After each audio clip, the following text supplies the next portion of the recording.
Guten Morgen, meine Damen und Herren. Herzlich willkommen im Deutschen Theater. Herzlich willkommen zu unserem Gespräch mit Glenn Greenwald.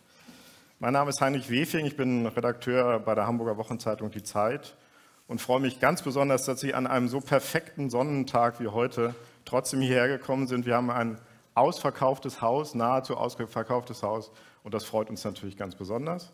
Das freut auch unsere 3 Mitveranstalter, in deren Namen ich Sie ebenfalls begrüßen darf. Als da wären das Deutsche Theater, das uns diesen wunderbaren Saal zur Verfügung gestellt hat, der Verlag Drömer-Knauer natürlich und die Buchhandlung Starneck. Ich bin sicher, wir werden einen sehr spannenden, streckenweise verstörenden Vormittag erleben. Die Geschichten, die Glenn Greenwald gleich erzählen wird, sind außerordentlich. Lassen Sie mich beginnen mit 2 winzigen technischen Vorbemerkungen. Wir werden das Gespräch gleich in englischer Sprache führen. Das erspart die lästigen Übersetzungen. Aber wenn Sie nachher am Ende in der Fragerunde lieber auf Deutsch fragen mögen, ist das auch okay, wir kriegen dann die Übersetzung hin. Und zweite winzige Bemerkung: Sollten Sie im Besitz eines funktionstüchtigen Mobiltelefons sein, dann wäre jetzt eine sehr gute Möglichkeit, das auszuschalten. And with that, I would like to switch to English. Ladies and gentlemen, it is my pleasure and my privilege to introduce to you Glenn Greenwald. Thank you.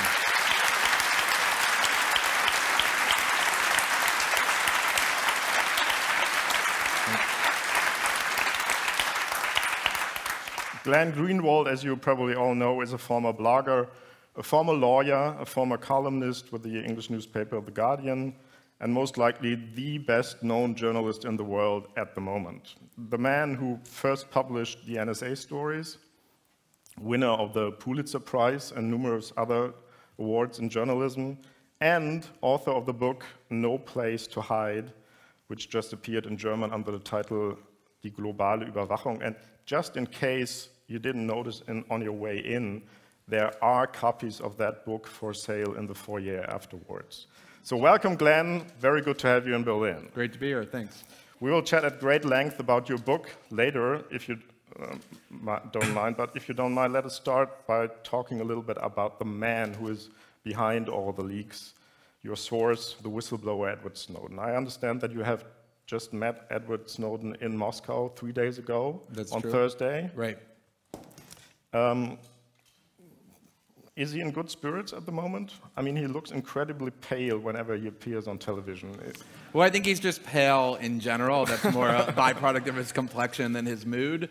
But, you know, the thing that was most remarkable to me about having just visited him in Moscow, and it's the first time that I've seen him since a year ago, is that the Edward Snowden that I just met 4 days ago is the same exact Edward Snowden as the one that I met a year ago in Hong Kong, which is extraordinary in itself, given the amount of pressure that he's been under, the amount of attacks that have been launched on him, the fact that his life has essentially unraveled as a result of this act of conscience. And yet what I talk about in the book and what I've talked about a lot is that the thing that most amazed me and influenced me and inspired me about being with Edward Snowden in Hong Kong was this extraordinary sense of tranquility that he had about everything that he had done. I mean, I remember very well being with my journalistic partner, Laura Poitras, in Hong Kong, who's actually here today as well. And we were neurotic the entire time. I much more than her. She at least got some sleep. I almost got none. And yet every single night at 10:30, at exactly the same time, Edward Snowden would announce that he was retiring for the evening to go to sleep. And we wouldn't see him until 8 hours later, when he would emerge very well rested, despite the knowledge that he was about to become the most wanted fugitive in the world by the world's most powerful government. And what was so powerful about it was that he just had this contentedness and peace from knowing that he had done the right thing and taken meaningful action in defense of his principles. And the same peace and tranquility is very much evident in him today. I mean, you can almost see it palpably. And, you know, I think the reason he's doing so well is that when we were in Hong Kong, our assumption, certainly mine, was that he was going to spend the rest of his life in a cage in the American penal state for what he had done. That's what made what he did so brave, was that he was willing to endure that. And so the fact that he's not in a cage by itself is a pretty good thing.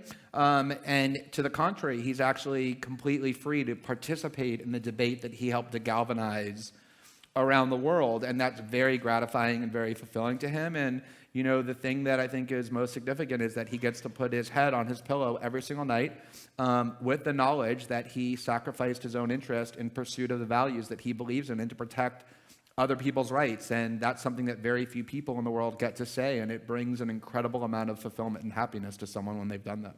Oh, sure. Maybe you could tell us a little bit about his life in exile. What's he doing all day? I mean, is he allowed to see people? Is he free to go move around the city as he wishes? Yeah, I mean, one of the things that you know, is interesting is he looks a little bit different than he did in that famous video, which is what the world remembers most about him. And so he did say that he's actually very free to walk around Moscow. He does a very good job of blending in. He sort of looks like, he almost looks like this kind of like 18-year-old kid from Iowa whose parents have just sent him on this like exchange program, very nervously sending him away to a foreign country for the first time, but knowing that he is now an adult and needs to go. So he doesn't look like what he is, which is, you know, one of the most significant whistleblowers of the last generation.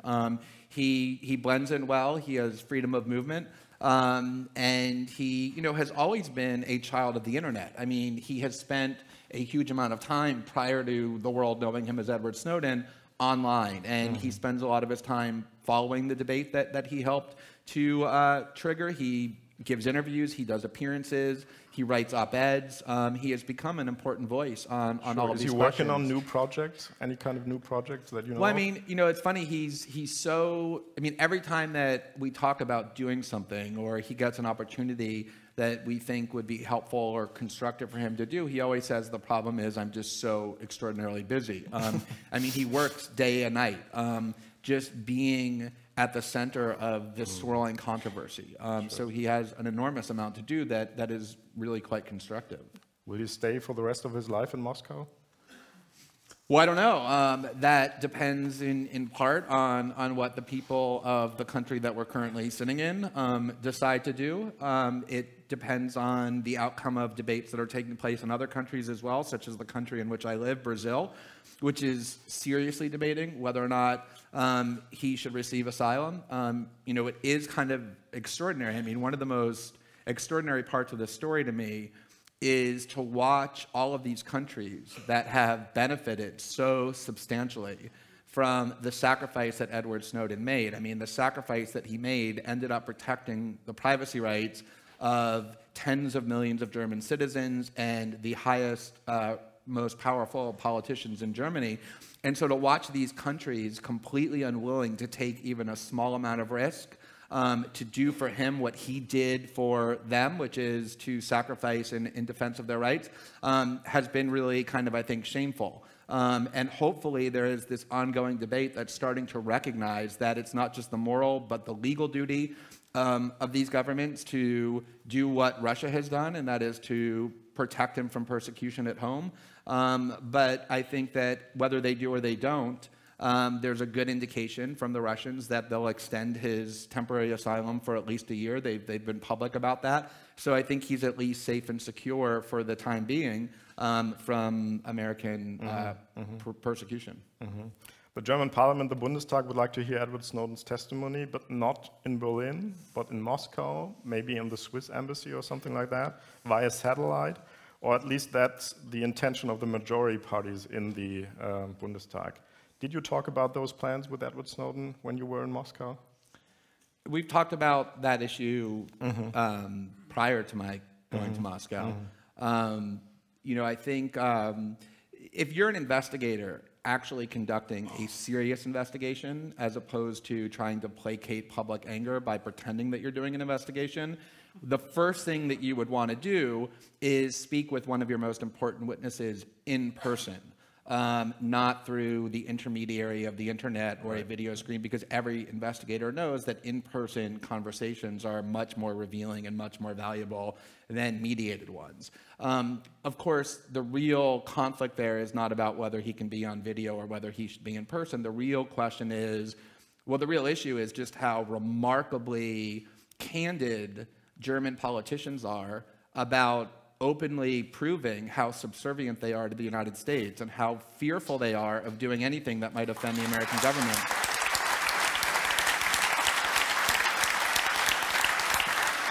You know, I am always amazed by that. I mean, you would just think, just for the sake of individual dignity, that somebody who's the leader of a large and important country would not be so eager to have everybody know that the choices that the government is making are dictated by this foreign country as opposed to what's good for the citizens of that country. But that doesn't seem to be the case. And so then the question is, you know, I don't speak for Edward Snowden at all, and I don't know what his posture is.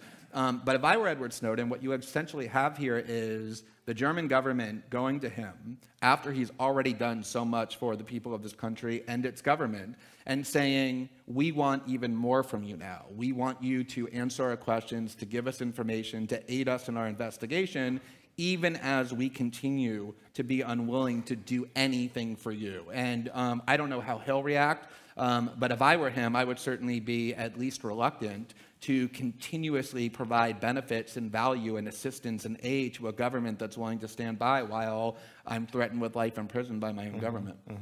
Is there any chance that Snowden will return to the US and stand trial there?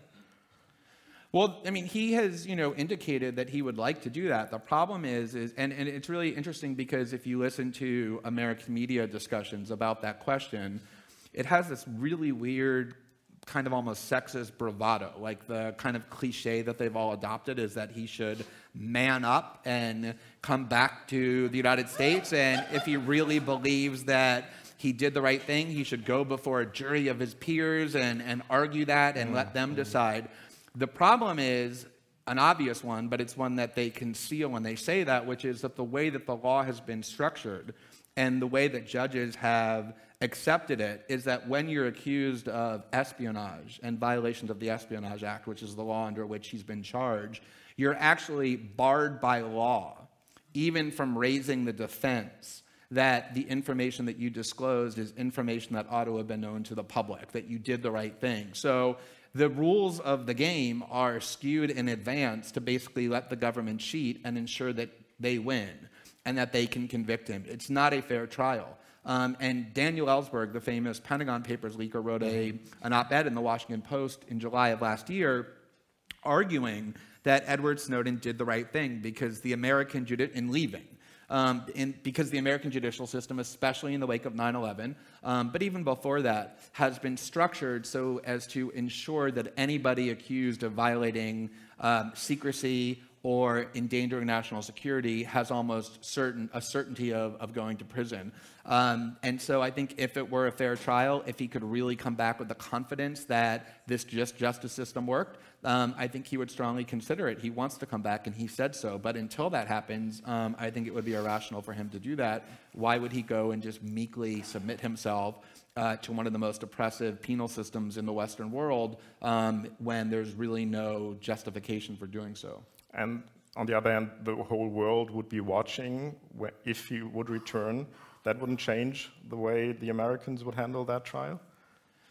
I mean, it's a nice thought that the Americans are constrained by world opinion, but, you know, this is the same government that continues to keep people in cages for over a decade without a trial at Guantanamo, even though the whole world is disgusted by that, and that continues to go around the world, ending the lives of innocent children through Hellfire missiles shot by drones, even though 75% of world opinion is vehemently against that, or that invaded and destroyed a country of 26 million people in Iraq. So I don't think the American government is particularly constrained by the fact that world opinion finds what they're doing to be disturbing.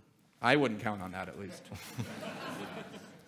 There have been news reports lately that Snowden's US lawyers are trying to broker a deal with the federal authorities. Is there any truth to that, to your knowledge?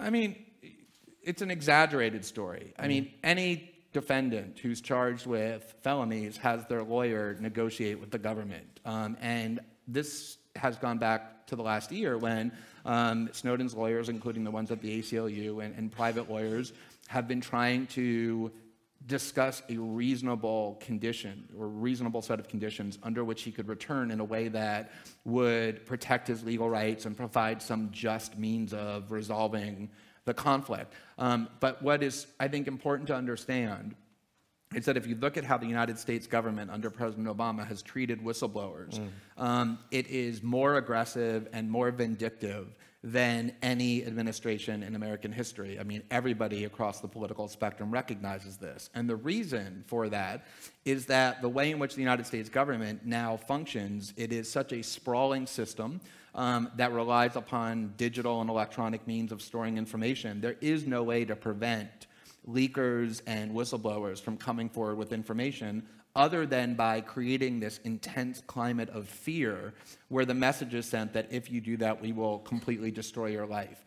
It's just a means of intimidation and bullying and deterrence. And so they cannot let Edward Snowden come back to the United States to a sort of hero's welcome or a slap on the wrist, even though he deserves a hero's welcome, because that will embolden other people to come forward when they discover wrongdoing that's being conducted in secret, and that's the greatest fear of the American government. Okay, now let's talk a little bit about the book. You write that you almost missed the NSA story. That's almost famous, probably the story of your life, because you basically ignored Snowden's first emails. Tell us that story. Right. Well, you know, I know it's so easy for people to say, and believe me, I hear it every day. God, Glenn Greenwald is such an idiot, the most important source. I didn't say that. No, you haven't. You were too generous to say it and too polite, but you were thinking it. But other people, you know, have said that. And I completely understand that, right? The most important source in a long time, or certainly one of them, is emailing him continuously, almost begging me to take his documents, and I just keep sort of ignoring him. You know, the reality is that at the time, he was extremely afraid, for reasons that turned out to be completely understandable, to tell me anything about who he was or what he had. He was really extremely vague about it. And as all journalists know, you get, you know, emails every single day from people saying that they have some huge, groundbreaking story for you, and it usually turns out to be that, you know, their boss at work is using the chemicals that come out of airplanes to control their thoughts and kill their houseplants and that sort of thing. So you can't just drop whatever you're doing the minute somebody pops up in your email inbox claiming to have something important, but, you know, unwilling to tell you what it is. But I think the more interesting and more substantial point of the story is that we talk a lot about how this ubiquitous surveillance is a danger to privacy. And we talk some about how it's a danger to democracy, the idea that this extraordinarily consequential system was constructed without even the basic contours of it being known to the people of that country. How do you have a democracy in which those kinds of things are kept from people? But there's also a serious threat that surveillance poses to other basic rights, like the right to a free press. How do you practice journalism in a world in which sources on whom journalists rely to tell stories and to report facts are petrified of approaching journalists because of the knowledge that the government is collecting the lists of everybody who communicates with everybody else? It makes journalism almost impossible to do. It makes a free press just this sort of illusory promise. And the way in which Edward Snowden was so incapable of communicating anything to me that would make me take him seriously in an unencrypted environment, I think underscores the danger that that poses. Absolutely. How did you make sure that Snowden just wasn't a lunatic or a government agent trying to ruin your reputation, or a foreign spy? Or yeah, I mean, when I remember that first conversation that I ever had about Edward Snowden with Laura in New York, and we talked about all of those possibilities, that it could be an entrapment, it could be an attempt to feed us false information that we would then publish and have our credibility undermined. The U.S. Army in 2008 actually created a document targeting WikiLeaks and declaring WikiLeaks an enemy of the state, and talked about using those kinds of tactics as a means to destroy WikiLeaks' credibility, to feed them false documents, to entrap them into illegal conduct. So we were cognizant of those things. Or, of course, the idea that this person was mentally unstable or was otherwise unreliable in a way that would make the story lack credibility. And we both felt, I think, from the start that the way he was expressing himself and the things that he was saying was evidence that he was authentic and what he was holding himself out to be. But it wasn't really, I think, until we got to Moscow and we were able to to Hong Kong, and we were able to sit him down in front of us and question him in person, which gets back to what I was saying earlier about how serious investigators would want to speak to somebody in person. It really wasn't until then when I sat him down, sitting 3 feet away from me in a hotel room, and just bombarded him. I interrogated him for almost 6 straight hours without even letting him go to the bathroom or have a glass of water, because I knew that his credibility was so crucial to allowing us to do the reporting in the right way. And at the end of that day, I didn't have an iota of doubt at all, not a shred of hesitation or concern that he was exactly who he said he was, doing what he did for exactly the reasons that he said. When did you first realize that this would be a huge, life-changing story for you as well, and a potentially dangerous one too? Well, when I first started talking to Edward Snowden, his insistence from the beginning was that I travel to Hong Kong, which always raised a lot of questions. Laura and I remember we thought that we were going to be going to Northern Virginia or Maryland, which is where people who have access to top secret U.S. documents live. So the idea that he was in Hong Kong was a huge mystery. And so I said to him, before I get on a plane and travel all the way across the world, I want you to give me some evidence that you're real. Send me some documents. And he sent me probably 24 documents. And I knew at the time... For a start. Yeah, I remember him saying, this is a tiny little appetizer for what's coming. And these documents were extraordinary. And, there had never been a leak from the NSA of documents before. And these weren't just top secret NSA documents. They were the documents about the PRISM program and other training manuals showing the vast scope of information that even low-level NSA analysts can access. And so I knew it was a huge story, but it wasn't until I was on the plane when I was traveling from New York to Hong Kong that I was able for the first time to see the full archive, or at least a part of the full archive that he had given to Laura previously, and she let me look at her copy, and I planned to sleep on the plane, and I quickly realized that would never happen, and I spent 16 hours looking through thousands of the most extraordinary documents I had ever seen, and that was really the point when I realized that this story would be like any other.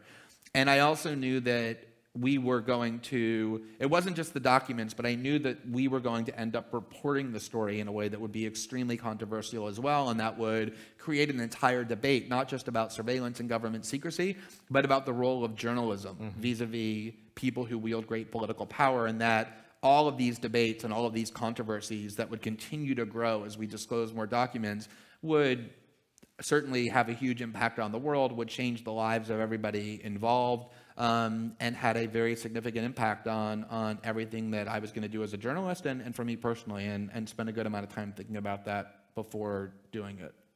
Where's your backpack? Tell the people about the backpack. You guys are obsessed with this backpack. Yeah, absolutely. You came to Brazil and saw it. Well, one of the huge challenges in doing a story like this is that you're in possession of all of these documents.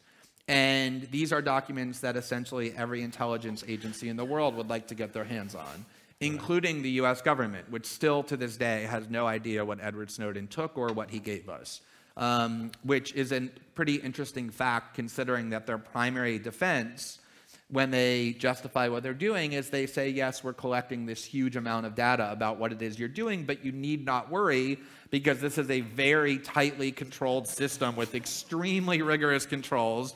And here was somebody who was downloading their most sensitive documents right under their noses for months, and they had no idea that he was doing it, and still to this day have no idea what he took. So you can decide... They need to collect more data, right? Yeah, I mean, you can decide for yourself whether that sounds like a system that you trust to hold your data. But one of the things that he had done is he had been trained, highly trained, in how to safeguard very sensitive digital information. He was a very highly trained operative by the NSA in how to protect information like this. which obviously is kind of ironic given what ended up happening. But, you know, he was able to instruct us on how to safeguard this information as well, which is why we've not ever lost control of a single document, unlike the NSA and the GCHQ, which did lose control of their documents through very sloppy and reckless behavior. We've actually kept very tight control, and that was because of the system that he wanted us to follow. And one of the things he wanted us to do, or told me to do specifically, was to always have with me a full set of the archive physically on me, even though I had safeguarded it in other places, so that if those other places had the information removed, I would still have a full set. And so I took that very seriously, maybe more seriously than he expected, and I had a backpack that was really permanently attached to my back, in which I, at all times for many months, carried with me the entire set of documents. And, you know, it produced some strange experiences. I remember being in a grocery store once, and I was sort of looking at produce, and there was a woman next to me studying apples, and all of a sudden it occurred to me that I just so happened to have in my backpack many tens of thousands of extremely sensitive surveillance documents. But the you know, the way in which the material was maintained was very heavily encrypted. It was safeguarded to ensure that even if someone did get access to the physical thumb drives, that not even the best intelligence services in the world would be able to crack the encryption. And so security was a very, very important part of what we've always focused on in how we've reported on these materials. In your book, you write that Snowden told you, and I quote, to use your journalistic judgment to only publish those documents that the public should see and that can be revealed without harm to any innocent people, end of quote. That is a monumental responsibility for you. Which were the criteria for those decisions you took? Yeah, I mean, that is, you're right, a very significant burden. And I would say that that's by far been the hardest part of doing this story. You know, we have been criticized a lot from, for lack of a better term, the right, by which I sort of mean like the Democratic Party in the United States. And, you know, just sort of like the entire national security apparatus of the West and its various defenders and apologists for being really reckless and for helping the terrorists and for disclosing all kinds of information that endangers people's national security, just the same sort of script that always gets read from whenever these kinds of disclosures are made, whenever transparency is brought to people who wield political power. That's the same accusations that get made. There is, though, this other critique that comes from, for want of a better term, the left, that is actually much more serious and much more substantive, though it gets nowhere near the amount of attention that the sort of cliched you're helping the terrorist critique gets, which is that actually we haven't released enough documents, that we've been too slow, that we've been excessively cautious, that we withheld information that ought to be public. That's a debate I take much more seriously. I think that critique has validity to it. I do think, if anything, we've erred on the side of caution, excessive caution, in how thus far we've released the documents, in part because a document that isn't yet released can always be released later, but a document that is released can't be withdrawn. But a very significant part of this debate that often is overlooked is that we did have a source, and do have a source, who had very strong ideas about how this information should and should not be reported. And at the very least, I think he made a tactical judgment that the best and easiest way for the NSA and its Western partners to distract attention from the substance of the disclosures, which is what he was insistent be the focal point of the story, would be to find one, even just one disclosure that we made that they could argue would result in harm to somebody or endangered somebody or would otherwise be a debatable disclosure. And he was very insistent that we be extremely careful, that there were whole categories of information that he did not think should be published. And we talked about this framework in Hong Kong before he gave us the material, and we agreed to it. And I feel honored bound and duty bound as a journalist, but also as a human being, to adhere to that, even if I think there is a reasonable debate to be had about whether that is always the best way. I do think it turned out to be the best way for doing this story. I think the reason there's such a sustained debate around the world, and the reason why these disclosures have been taken so seriously, is because we have been able to keep the focus on the substance of the spying and not questions about whether the terrorists are helped or whether this person over here has been endangered. And that has been a really important part of how we've been driven to make the choices that we make about what should and shouldn't get published. Is Edward Snowden in possession of more documents that you haven't seen?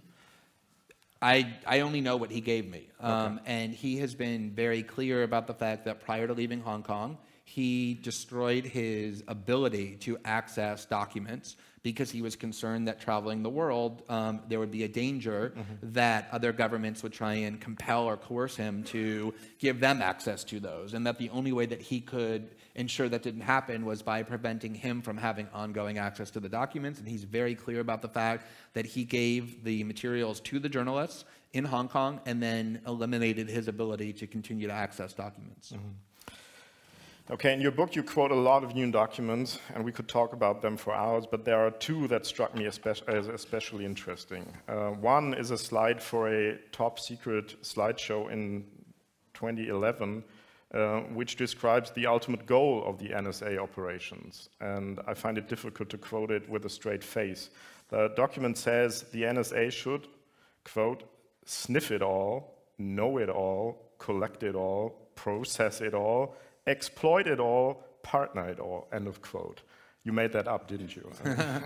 I mean, if I were going to make up a document to demonstrate what I think people need to understand, it would probably not be as good as that one. I'm not actually that creative. I mean, the NSA was very generous in creating all sorts of documents that shed amazing light on what they really do.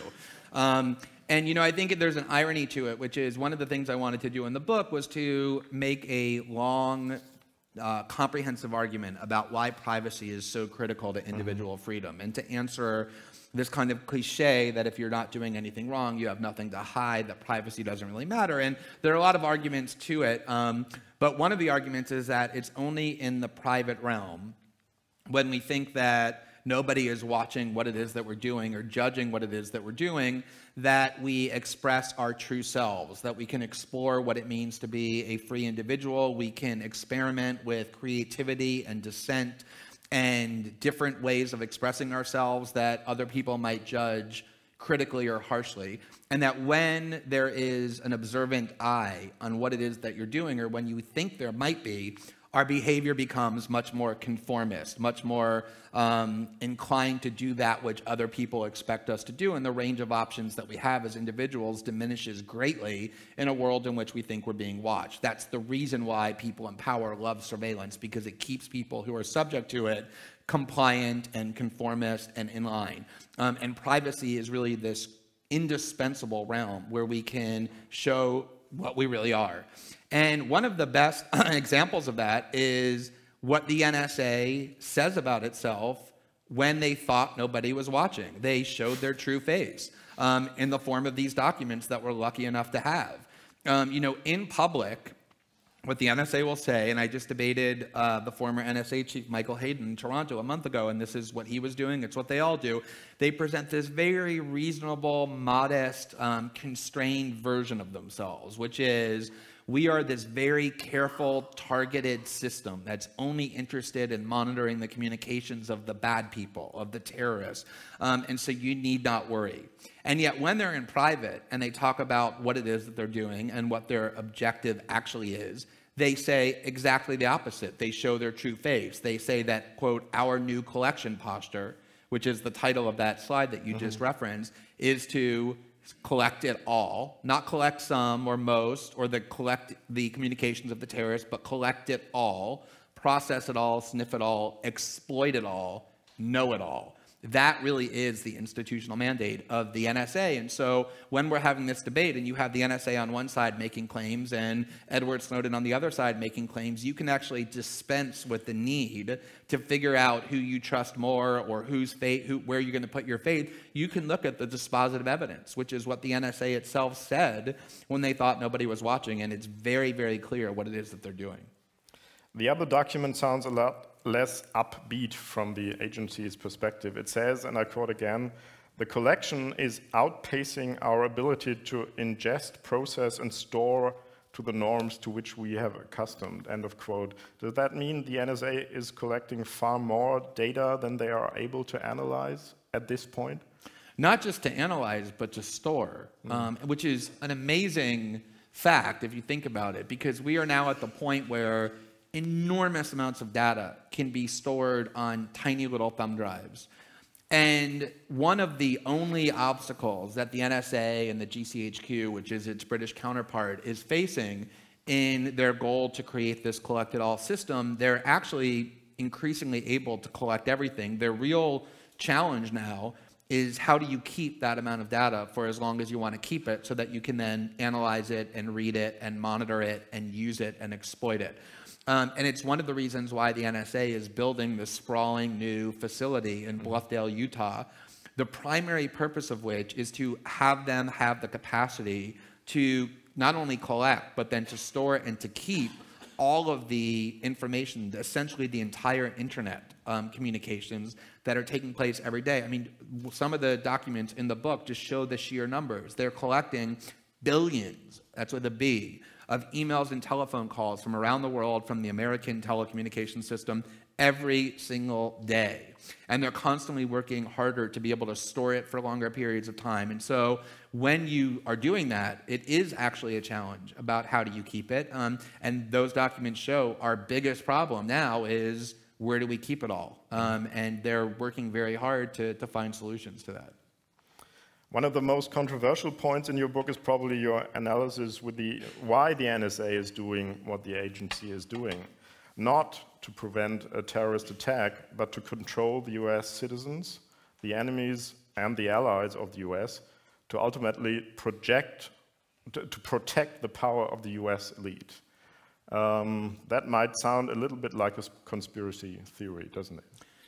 It might sound like that to people who are completely unfamiliar with the most basic principles of how power is exercised. But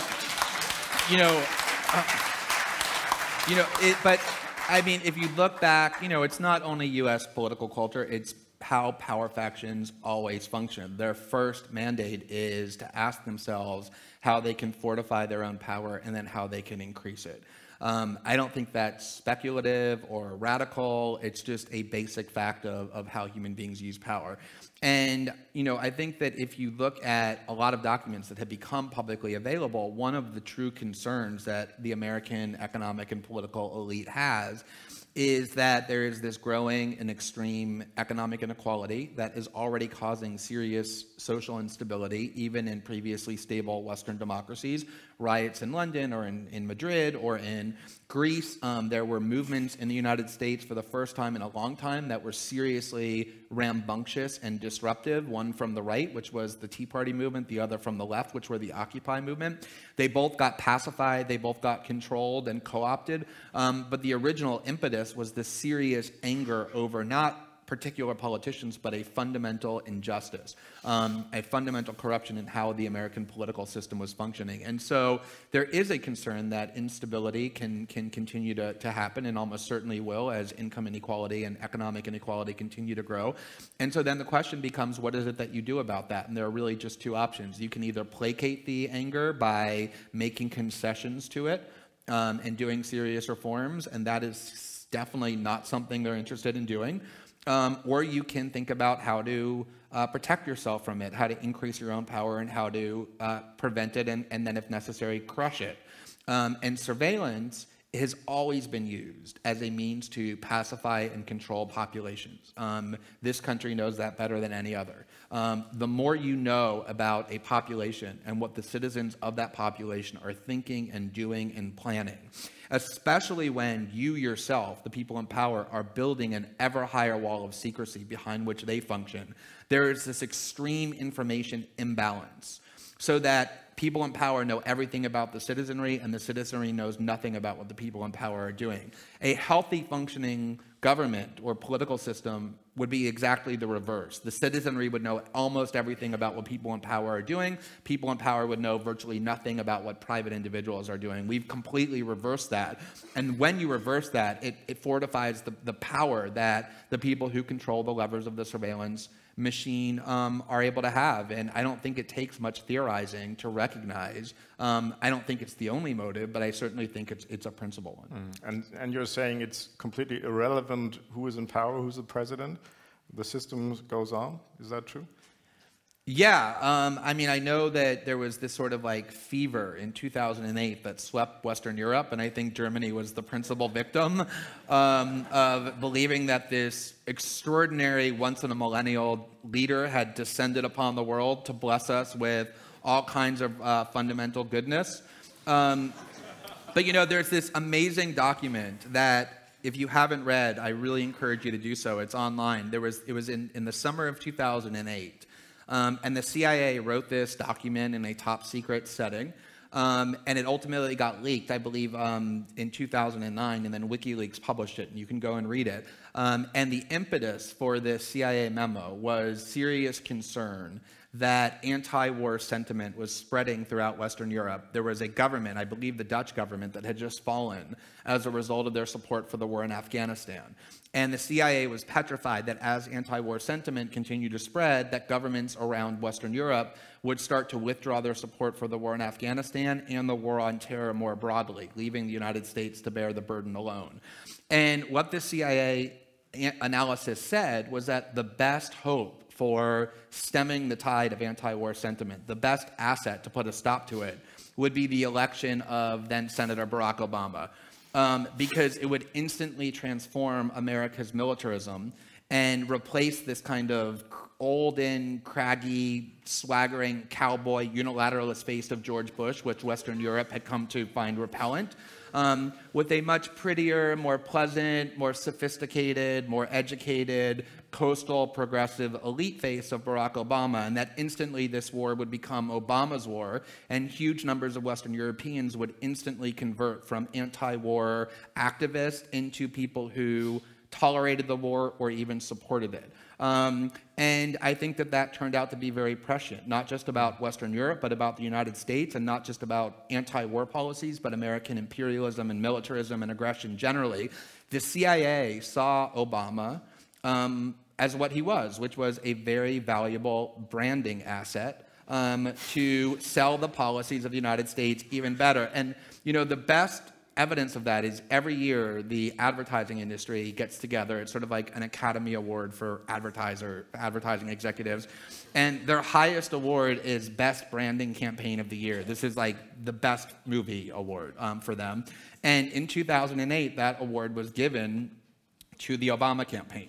I mean, like, they actually won the award. They got a plaque, you know, like Best Branding Campaign of 2008, because they recognized that campaign for exactly what it was. And I think one of the benefits of this story has been that it has caused huge numbers of people around the world to reevaluate the role that the United States plays in the world generally, and specifically how they view President Obama, or the actual role that the American president really plays in setting policy. In your book, you argue that the NSA leaks already have been more consequential than you yourself would ever have imagined in the beginning. What are the most important changes in your perspective? There are, you know, the kinds of statutory changes that I think people often look to. So, you know, I think one of the things that I've noticed as I've gone around first the United States and now Europe is there's a little bit of the sentiment that, well, look, the NSA still exists and it's still spying, so what really has changed? You know, and I think it's really important to realize how change happens. The U.S. national security state is probably the single most powerful faction in the world. And the building and the walls of the NSA are not going to collapse on itself overnight because you publish a few of their documents and make some people around the world angry at them. That's an unrealistic expectation. And I also don't think that it is realistic to expect that the limitations that can come to American power or the power of the U.S. government are going to be imposed by the U.S. government itself. That, too, is not, I think, how power functions. People who wield power don't typically look for ways to think about how to limit their own power. You know, there are some legislative changes because there is a lot of anger about this among Americans. There was just a bill passed by the House a few days ago, actually. But that is merely symbolic, isn't that? It is, but I mean, I think that symbolism is important in that it is the first time since September 11th that the US government has taken a step backward to restrict its own power rather than a step forward to acquire more power in the name of counterterrorism. And I think it's significant because it reveals that there has been this serious change in how Americans think about these issues as a result of the story that needs to be placated. So it's an important symbol, and I agree that, as I said, is not where change is going to come from. I think there are other important pressure points, such as other countries around the world banding together to think about ways to undermine the American ability to have hegemony over the internet. I think American tech companies are genuinely petrified of the impact that this surveillance will have on their future business prospects. The idea that German companies or Brazilian companies or Asian companies are telling 10-year-olds or 12-year-olds or 16-year-olds, don't give your data to Facebook and Google and Yahoo because they'll share it with the NSA, give it to us instead, is now become a genuine fear. Who would buy an American tech product knowing the cooperation that they are either forced to give or eagerly give to the NSA? And, the US government doesn't listen to the ordinary American citizen and the anger that they experience, but they do listen to Silicon Valley billionaires who are genuinely now interested in some meaningful limits just out of self-interest. But then I think the most important change that has come from this story is just the change in public consciousness around the world. I mean, there has been a sustained debate now for a year in dozens of countries on multiple continents of the planet. And the interest level in this story is higher than ever. I think people are thinking for the first time about a wide range of issues differently, including surveillance and the value of privacy in the digital age and the danger of vesting governments with power that they can exercise in secret, the role of the US, the proper role of journalism vis-a-vis state power. But I also think that it's critical that people around the world recognize the extent to which our privacy is now being compromised on the internet, which in turn is driving people to understand the need for them to take steps themselves to protect their own communications from invasion, which means more and more people using encryption technologies that actually work, or things like the Tor browser that let you perform activities on the internet and remain undetected. And the more the tech world recognizes the need for these products, the more user-friendly they'll become. And I think we're headed toward a world in the near future where encryption will be not something that is used by a bunch of hackers and tech experts and geeks and some reporters and human rights activists, but becomes the default means of how people communicate. And the more we as individuals build brick walls around our own communications, the harder it will be for the NSA and other governments around the world to turn the internet into this massive, unlimited spying regime. Let's have a quick look. Who is encrypting email in the audience? Will you raise your hand, please? Well, that's Berlin. I mean. But let me just ask, so just if you could put your hands up, the people who are now encrypting your emails. How many of you, of the people who have your hands raised, were encrypting your emails prior to June of last year when these revelations began? So you have, a good number of people who were, but then a good number of people who began doing it only within the last year. And I think, that is, and I hope it will be, one of the most enduring changes from these revelations. In your book, you have written a long chapter about why privacy matters for the individual and also for a democratic society. And yet, I personally know so many people who still tend to say, come on, what's the big deal? I have nothing to hide. Let them read my emails. What would be your response to those people? Well, first of all, I think it's important to recognize that there are always going to be some group of people in a population that is indifferent to abuses of power. You could go to the worst tyrannies in the world. You could go to Mubarak's Egypt. Not every Egyptian was in the street marching for democratic reform. Some people were content to just leave politics to the tyrants and go about their lives. There's always a bargain that is offered to citizens by anybody who wields political power, including the worst oppressors, which is, if you remain unthreatening and harmless, if you pose no meaningful challenge to what it is that we're doing with our power, no matter how abusive we get, we will leave you alone. We won't harm you. We won't bother you. And there will always be a certain sector of the population that, for whatever reason, accepts that arrangement. And so there will always be people who say, I don't worry about privacy invasion because I am such an obedient, compliant, passive citizen that I don't actually feel threatened by what they're going to do to me because I've accepted their bargain, that I don't challenge them and therefore they leave me alone, which is fine. That's just probably an inevitability. I mean, I think if tomorrow there was a military coup in the United States or a dictator who suddenly declared himself president for life of Germany, there would be lots of people who would say, this doesn't really bother me. I think the stability that we're going to have might actually be a good thing, and I'm okay with that. I don't feel threatened. So that's always fine. But I think that, you know, the people who make the claim that they don't actually care about privacy really don't believe what they're saying. There's not actually honesty or authenticity to their claim. And one way that you can know that is that these same people put passwords on their email and their social media accounts. And they put locks on their bedroom and bathroom doors. And they take all kinds of steps to keep everybody else out of certain realms in their life because they too understand that one of the instinctive needs that we have as human beings, one of the attributes that compose what human nature is a desire to have a place where we can go and think and be and do without other people watching. And you know, every single time I have heard somebody say that over the last year, every single time someone has said to me, I don't really feel like I'm doing anything wrong, so I have nothing to hide. I have always said to them, and it's a very serious offer, here's my email account. Please email to me the passwords to your email and social media accounts so that I can just read through everything that you're saying and doing, and whenever the mood strikes me, I can just go ahead and publish it online under your name. And not one person has taken me up on that offer. Not one. So if any of you are people who think that, you know, my email address is glenngreenwald@theintercept.com. So if any of you are believers in this idea that, well, if I do nothing wrong, I have nothing to hide, please send me those passwords and I'll get back to my hotel and we'll start trolling through your emails and we can see if you actually really believe that.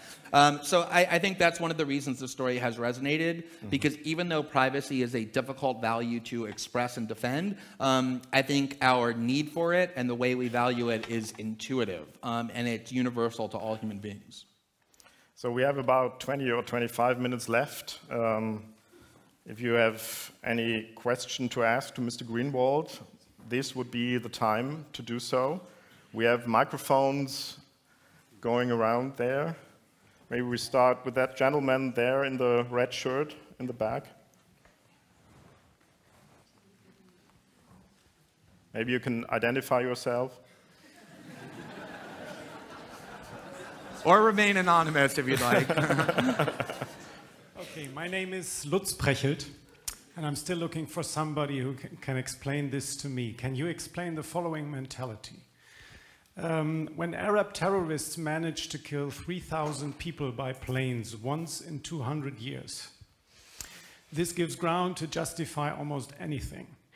When Americans managed to kill 3,000 Americans by guns once every 10 weeks, that appears not to be of particular interest. Why is that so?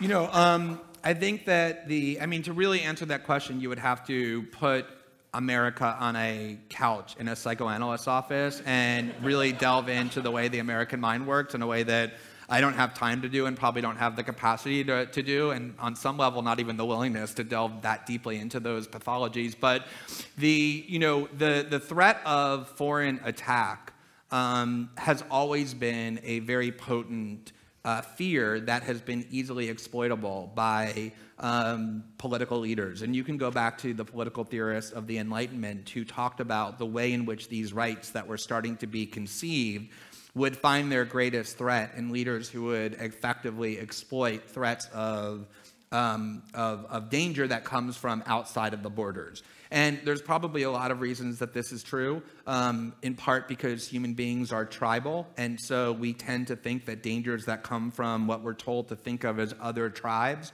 are more threatening than ones that come from within. I think a big part of it is just basic ethnocentricity and racism, that it's easier to demonize people who are from different races and who look differently and have different religions than it is to demonize people who look a lot more like us, which tend to be the people in America who do these shootings.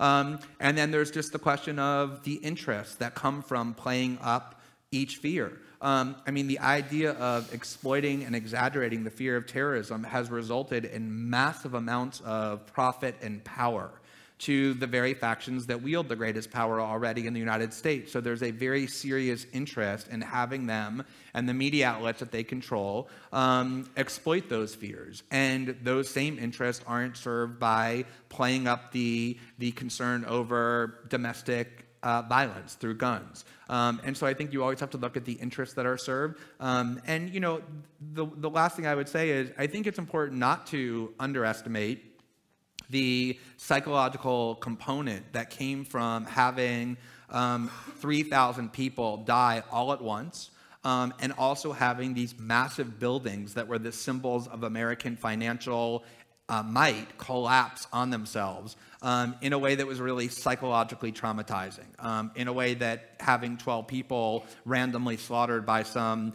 person with a gun doesn't really achieve. And that psychological trauma was very effectively exploited by the American government and huge numbers of private corporations to usher in policies that they benefited from. So I think it's a really complicated question, but I think those are just some of the reasons why there's different reactions to each of those. There's a question over here. There are tons of questions everywhere. This gentleman in the...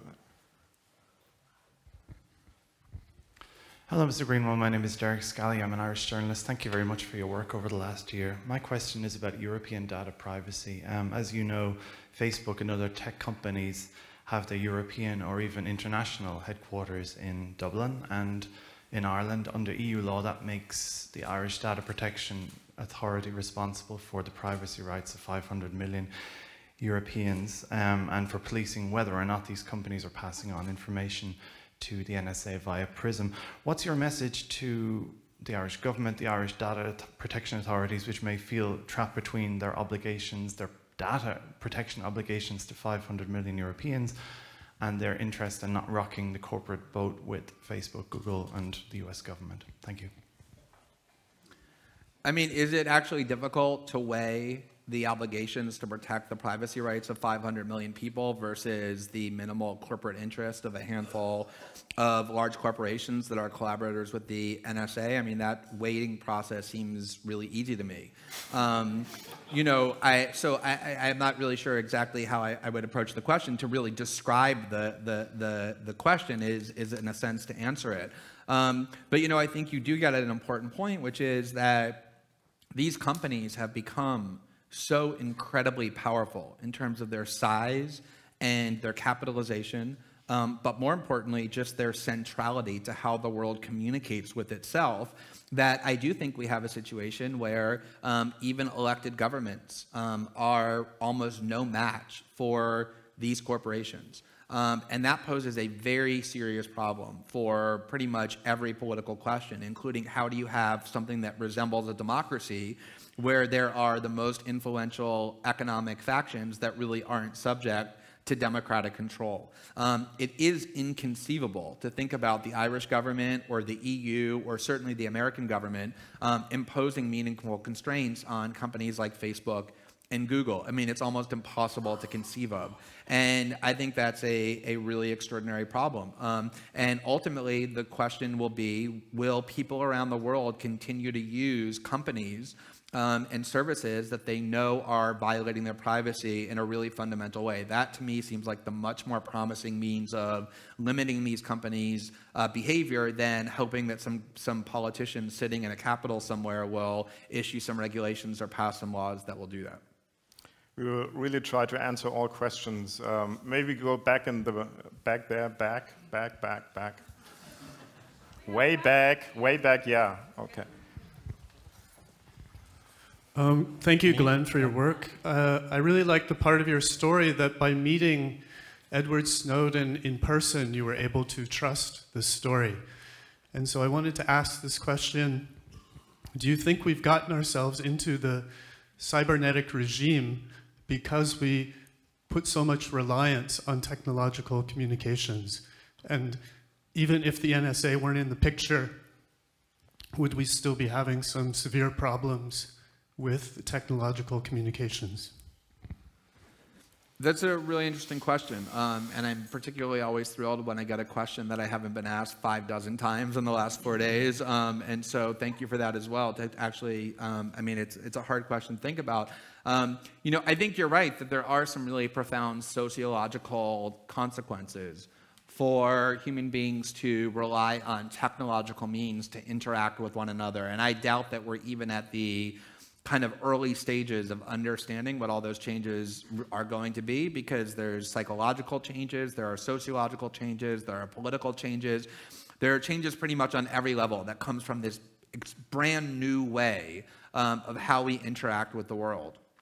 But I also think that the internet, the reason why so many people have found such great promise to it, and that I also, you know, look at as something that has enormous positive potential, which is what makes defending it from these intrusions so imperative, is that it really is a remarkable tool of liberalization and emancipation and democratization. I mean, not just in the obvious way that it lets human beings band together and to engage in activism in ways that were previously unimaginable against the most powerful factions, and you see all sorts of things that had previously been probably impossible now working as a result of this technology and how it enables human beings to communicate with one another. But I think even the opportunity to explore the world in ways that are completely inaccessible in the absence of this technology on a personal level, on a level that ensures personal growth and exploration, is probably its most important component.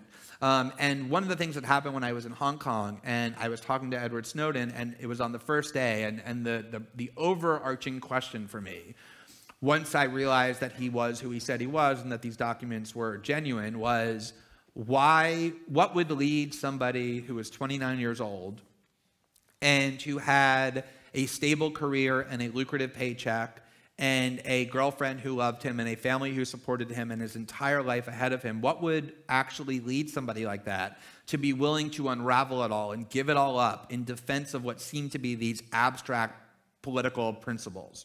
And even, you know, what didn't make sense to me is even when he told me that he was so moved by the value of privacy, that really didn't make much sense to me, because he was somebody who actually knows how to protect his own privacy, even if a lot of other people don't. And so what he said to me was that unlike a lot of people who are older, who grew up without the internet, when he was a child growing up in a lower middle class family without much opportunity to travel the world or see exotic things, had this fairly conventional, stifling, suburban upbringing, the internet was this gateway to an entire new world of not just speaking to people who he would never otherwise have met, but being exposed to ideas that he would never have known about, to being able to experiment with different identities, with different thoughts, with different ideas, that it is this means that allow us as human beings to just explore the world and ourselves in completely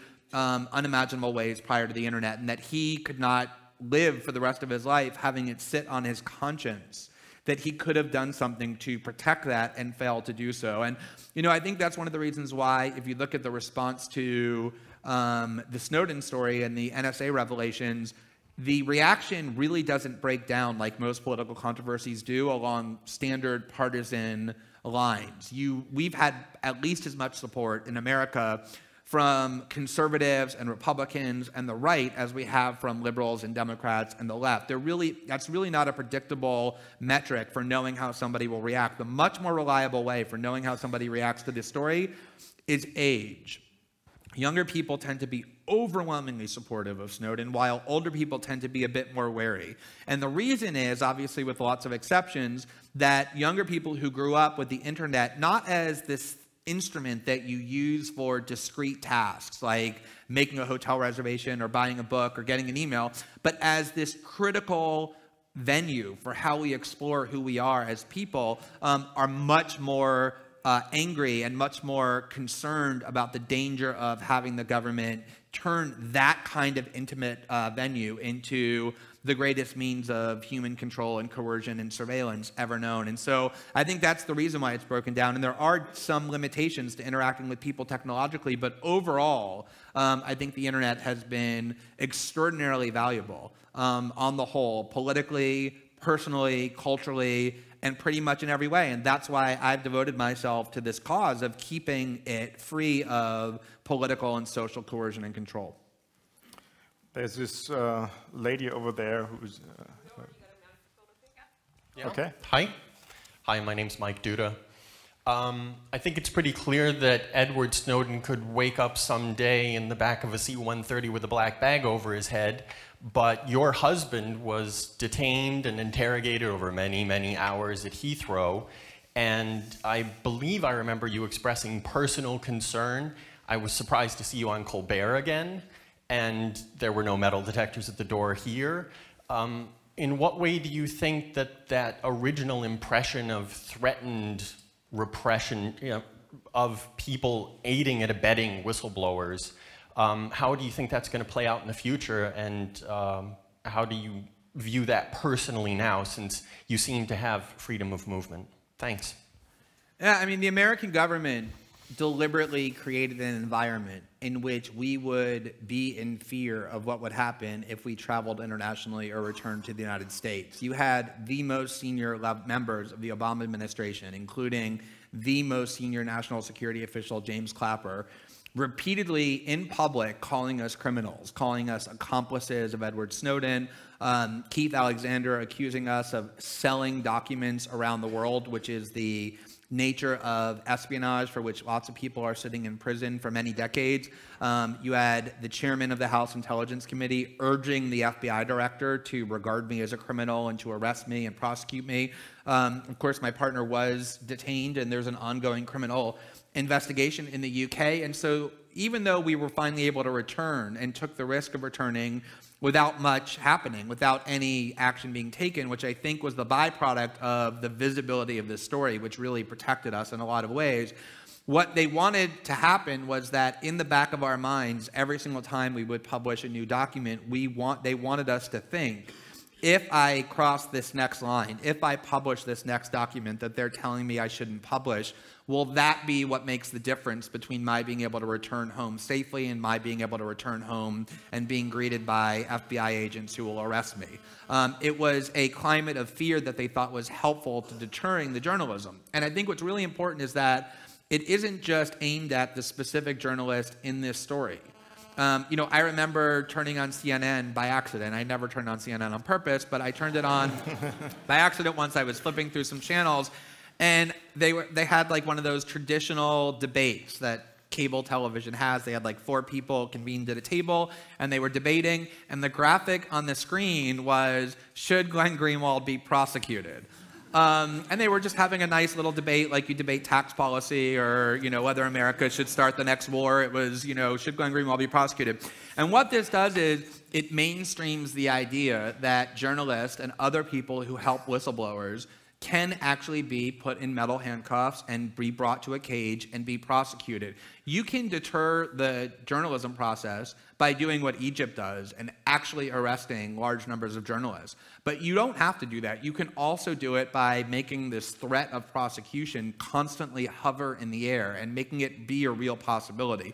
There are still people who have been involved in the Snowden story, including Sarah Harrison, who lives in Berlin, who is still quite reasonably fearful of returning home to the UK because of what would happen to her because of the very courageous help that she gave to Snowden. And there are other people who have been done reporting in the story who are still being advised not to return to the US. So whether or not anything ultimately happens, the mere fact that these threats were constantly made has a very deliberate and a very effective means of deterring future journalism and deterring future whistleblowers as well.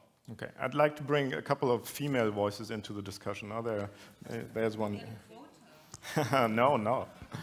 I have the impression that now at the social media forums, there's a controversy about people. Some just leave and they don't give their opinions anymore into our modern agora, or how you will call it, and some still do it, and I feel it is very generous of some people who really have an opinion, who is valuable to be heard. And what do you think? How would you recommend to behave? Because this also is one of the main weapons for resistance, for informations. And yeah, what's your opinion on that? Yeah, actually that's a really important question that gets to one of the core points, I think, of this story, which is that, I remember when the first time that I ever wrote about WikiLeaks was, I think, in like January of 2010.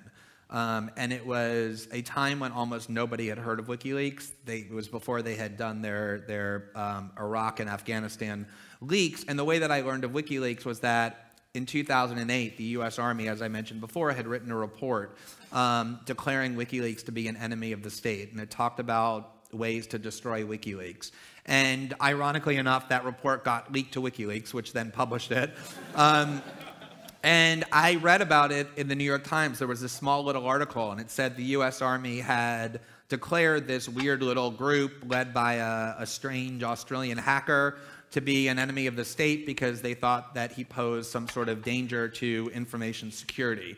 And I remember reading the article. I didn't know much about WikiLeaks, but I thought, okay, well, any group that has been declared to be an enemy of the state by the U.S. Army is one that merits a lot of attention and probably a lot of support. So I went and I did research, and I interviewed Julian Assange, and I published the article online. And at the end of the article, I encouraged my readers to donate money to WikiLeaks because they were sitting on documents and didn't have the staff to process them. And I gave a link to PayPal and to other electronic means that they could donate.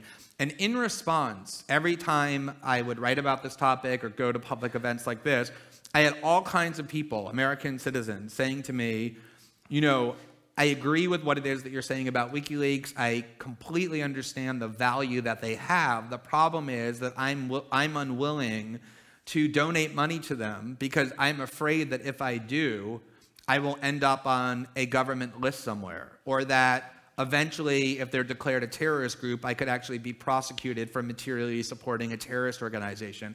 And that was a really profound experience for me because I was watching huge numbers of American citizens voluntarily giving up their own political rights, the right of free speech, of free association, because they were petrified of what the U.S. government would do to them if they exercised those rights. And you can have all the rights in the world written down on this piece of paper or piece of parchment and call it the Constitution. But if you have a U.S. government or any government that shows that it is willing to cross all those lines and punish anybody who challenges or deters them, then those rights become completely meaningless. And so the question of, how do we continue to encourage people to engage in political activism and dissent in a world in which governments can know everything that we're doing and saying is a really critical one. I think one of the reasons why I wanted to write a book about Edward Snowden and what he did, as well as the surveillance state, and why I've spent so much time talking about it, is because I think that when we see acts of courage, they become contagious. I think, Edward Snowden didn't just do what he did in a vacuum. He was inspired by people like Daniel Ellsberg, 50 years ago, and Chelsea Manning 2 years before him, who took similar steps. And those acts inspired Snowden. I think Snowden's doing what he did. I know it inspired me. I think it inspired the journalists with whom I worked on the story and people around the world. And I think that courage will continue to be contagious. And then on top of that, it's up to young people who have skills in computer programming and technology not to get lured into going to work for Palantir and other huge technology companies that work with the CIA and the NSA, or to go to work for the NSA, but go to work for groups that are creating tools to protect ourselves from that kind of invasion so that people can continue to engage in the internet and social media without those kind of worries. But you're right, that is one of the central questions, is how can you have these basic rights in a world in which governments can surveil and take all sorts of actions to punish people who oppose them. I guess we have time for 2 more questions. Those 2. Yeah. Hi, my name is Jens Dombe, and I have a question. In your introductory statement, you said that you met Edward Snowden 4 days ago in Moscow. Now today, Der Spiegel published on their website an excerpt of an interview with Wolfgang Kalek, which is the German lawyer of Edward Snowden, saying that Edward Snowden's US lawyers are negotiating with the US administration for a safe return of Edward Snowden to the US.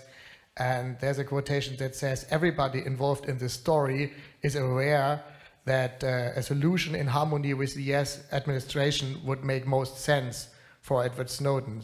So my question is, what is your opinion about this? Would it make sense for Snowden to return to the US? Would it really be the best solution? And if he would do so, then what would that mean? Would the revelations then stop, or would you still continue releasing the documents? We talked about that a little bit already. Maybe you can have a short answer. Yeah, I mean, just as far as the last part, I mean, there is no event that could possibly happen that would make me stop publishing the documents that he gave me. All of the newsworthy documents in that archive that should be published are going to be published, and we're thinking now and working on ways to expedite that process to make it more global in scope. So the reporting will continue no matter what. As far as his returning to the US, I mean, that's a very personal judgment that he has to make. I think he's always been very clear about the fact that if he could live in one country, he would choose the United States so that he could go home to be with his family and his friends and the country that he thinks he took steps to defend. But that option doesn't exist for him now, and I have a hard time seeing it actually existing for him, because I don't think the US government would ever allow him to return without spending serious amounts of time in prison, and I would hope and I expect that he would not do that. Final question. That's probably me. I received a microphone. My name is Murat. Go ahead. Sorry? Go ahead. Okay. My name is Murat Suner, and I'm wondering what would need to happen that the apathy of the politicians and decision makers in the world could be broken to show a different reaction to what we learned about all the global scope of the surveillance right now. When I think of, for instance, of what the effect of Fukushima was on the nuclear power policy in the world and the reaction of the German politics on that. So could you think of any event or anything that should happen that there would be a sort of a turnaround as a reaction to what we know about surveillance? Well, I mean, you know, one of the, I think, most revealing parts of this story has been that in both Germany and Brazil, the first story that was published was about mass indiscriminate spying on the private communications of hundreds of millions of citizens. And both the German and the Brazilian governments issued some pro forma cursory statement pretending to be upset, but really didn't care at all. And it wasn't actually until the stories were revealed that both the president of Brazil and the chancellor of Germany were included in the people who were being targeted for surveillance did they suddenly become genuinely angry. Which I think reveals a lot about their priorities and how they view the world and who governments actually exist to serve. And for that reason, I mean, when I think about how surveillance abuses can be curbed and how privacy can be reestablished on the internet, I really don't think all that much about how to change the minds of political leaders, who typically are people who have made so many compromises on their way to ascending to that level of political power, that all the vibrancy and passion and principle and soul that they may or may not have been long ago suffocated. And so I really don't expect that that's where curbs on power are going to come from. I think they're going to come from a lot of other different places, principally beginning with individuals who band together and start to find ways to demand protections to their own privacy, not by hoping that leaders will generously bestow these protections or limit their own power, but through a variety of other means that actually coerce and compel those kind of changes. And I think that there have been very substantial and very profound shifts in how people around the world, numbering in the hundreds of millions, think about all of these issues. And once consciousness begins to shift on profound questions, I think radical change is the inevitable byproduct. It doesn't happen overnight. It won't happen in ways that you can completely predict and map out, but I do think it's absolutely inevitable. And that's why, I think that, and I've talked to Edward Snowden about this many times, that if you look at what our expectations were back in Hong Kong for what we hope to achieve by doing these revelations and compare it to what has actually happened, what has actually happened wildly exceeds what we were hoping to achieve, even in our best case scenario. And so, for that reason, I know I'm gratified by the way this story has played out, and I know he is as well. Ladies and gentlemen, Glenn Greenwald. Thank you very much.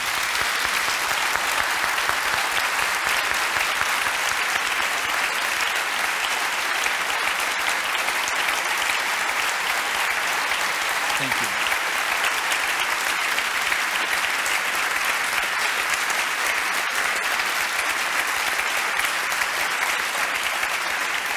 Thank you. So are you going to announce the book signing?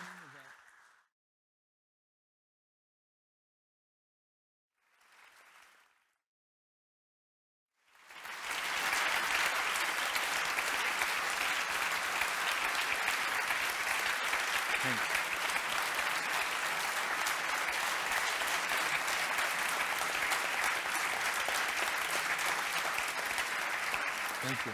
Glenn Greenwald, thank you so much for your time, for your work. Thank you very much. It was a pleasure having you in Berlin.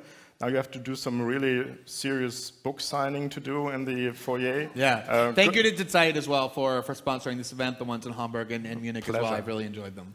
Thank you so much. Meine Damen und Herren, auch Ihnen vielen Dank für Ihre Aufmerksamkeit. Vielen Dank, dass Sie diesen Vormittag mit uns verbracht haben.